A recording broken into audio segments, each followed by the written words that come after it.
Paano gumawa ng Facebook account? So, i-download nyo lang ang Facebook application sa Play Store. At once na ma-download nyo na, open nyo lang. At dito may makikita kayong create new account dito sa may babang bahagi. At dito, click nyo itong create new account. At may nag-pop up, so skip nyo lang yan.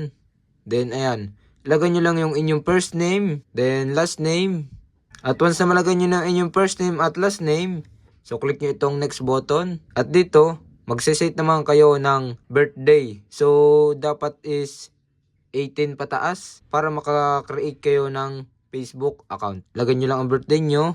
At once na malagay nyo na inyong birthday, click nyo itong set button. At dito, click nyo itong next button. May nakalagay dito, what's your gender? So, kung babae or lalaki. So, lalaki.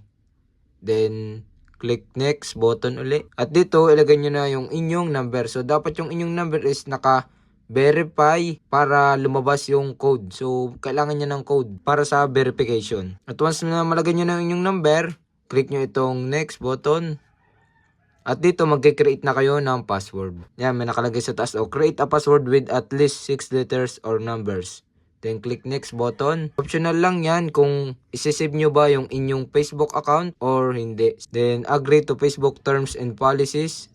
I-agree lang. At, ayan, may lumabas. Confirm your mobile number with WhatsApp. So, click nyo itong continue button. Then, click nyo itong confirm with code instead. Then, may papasok na code sa inyong number. So, yun, pumasok na yung code natin. At, hintayin nyo lang yan.